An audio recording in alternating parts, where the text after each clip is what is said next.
I was looking at the app I like to use, trying to find free stuff to fix and sell when I saw the ad for this string trimmer. It's unfortunate that I wasn't able to get the entire machine, but at least I got the part that counts. All we have to do now is figure out why they gave it away, fix any problems that it might have, all without paying more than it's worth. But that last part, however, is a lot easier said than done. In today's video, we're going to be looking at this very big Craftsman 4-cycle string trimmer. And the problem is that, according to the ad, the engine runs great, but the clutch needs some work.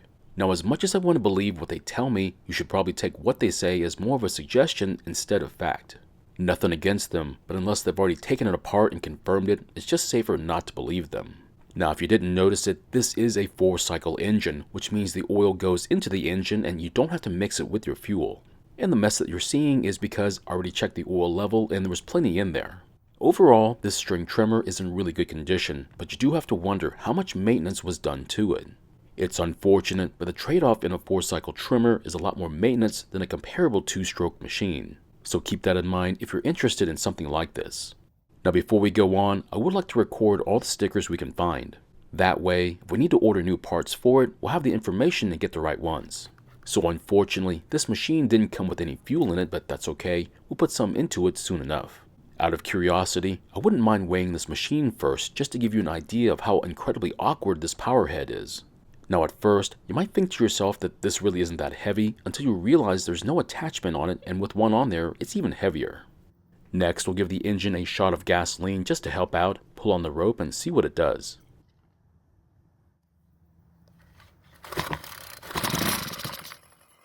And luckily it did start and run, which is very promising. It could mean the ad was right about it. But before we pour our gasoline into the fuel tank, we better put our attachment on, that way there's a load on the engine. But of course, it really doesn't matter which attachment we choose to put on it, but this straight shaft trimmer should work nicely. And just as a friendly reminder, try and use ethanol-free gasoline if possible, and a good fuel stabilizer never hurts either. Now that we have fresh gasoline in the fuel tank, our first real test is whether or not the purge bulb will even fill up. So it did take several presses, but eventually it did fill up, which is great news. But if yours doesn't fill up, then there's a very low chance that it's going to start.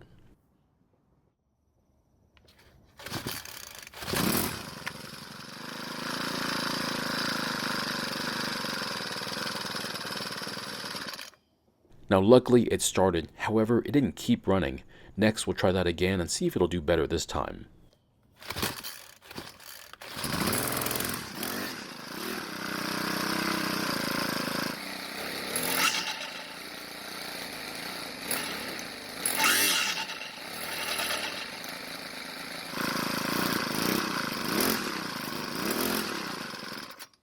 So this time, it did run just a bit longer than last time, however, it should not be stopping the way that it is. Now, if your machine is doing this, then there might be something wrong with the carb or fuel system. Now we'll come back to the clutch once we get this engine to stay running long enough to test it out. Now we can't be sure just how much time is on this machine, but by the look and feel of the fuel lines, it's not too much. If you hadn't guessed it, we are taking the carb off, that way we can inspect it for any problems. So while taking off the air box, this O-ring came loose from the carb. Don't lose this, otherwise there won't be a good seal here. After looking at the carb, it appears there are no visible adjustment screws on the body of the carb. However, if you look at the very top of the lever, you're going to see a brass adjustment screw which allows you to change the needle position. The only problem is that you'll need a special tool to turn it, but we won't make any adjustments yet until we look at the carb. So what exactly are we looking for? Well, any trace amounts of dirt or debris that might be clogging up passages in the carb. And so far, we haven't seen anything like that, but what we do find is just as troubling. So what you just heard is the sound of a somewhat petrified metering diaphragm, and just to let you know, it should not sound like that. That means we will need to replace it after we look at the rest of the carb, which turns out to be in pretty good condition. Now, if this carb did not work and had debris in it, then we would try and clean it. But since this one does work, we'll just be focusing on the diaphragm for now. As you can tell, this diaphragm is holding its shape just a bit too well. However, we could try saving it by softening it in a rejuvenation bath. Now this process will take time, too much time in fact, so we'll just replace it for now. Luckily, you don't have to buy a complete rebuild kit, you can buy just the diaphragms. That's helpful because most times it's just the metering diaphragm that needs replacing and not the rest of it. I'm also going to replace the purge bulb even though the original one was not broken. The reason why is because it's just cheap insurance to replace it now instead of later on when you least expect it. And once the carb is finally back together, you can then install it back onto the engine.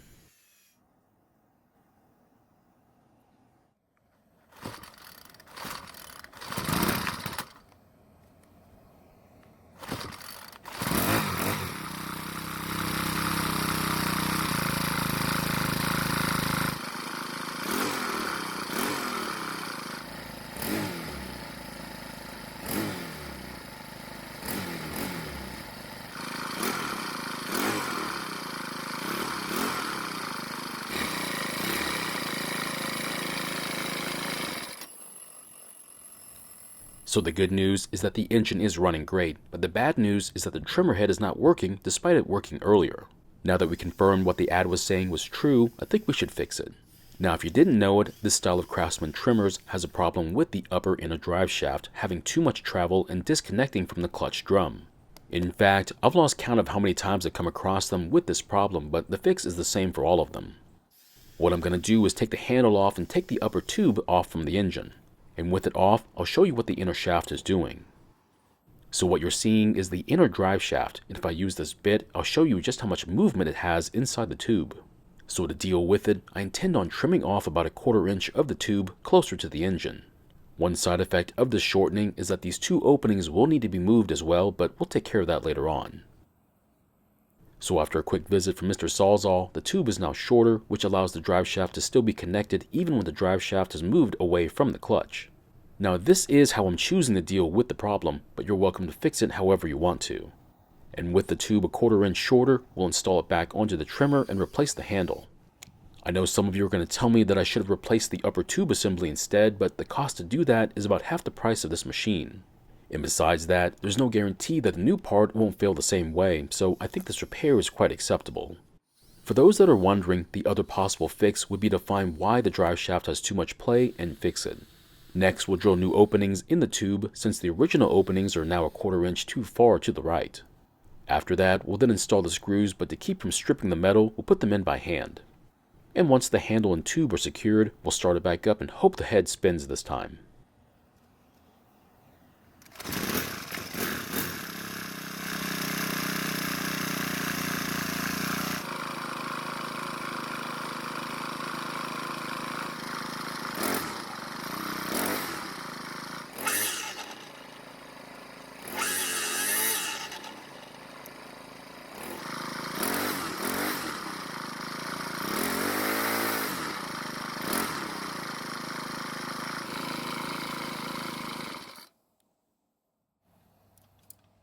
And luckily for us, it looks like our fix worked out great. I also forgot to mention that if you spin the head, you should see the clutch drum spinning too. This test is something that we should have done before we took it apart and also after the fix to confirm that it worked. However, this problem is so common that if you see one of these models, just expect it to have this problem. Now as far as this trimmer goes, I plan on doing more testing to make sure it works just like it should. I'll then do an oil change and then I'll probably replace the fuel lines too. That way, you should be ready for another couple of years of service without having to worry about that stuff. Just as a side note, the machine probably did work for them, but with the hardening metering diaphragm, they probably had to run it at full speed and never let it idle.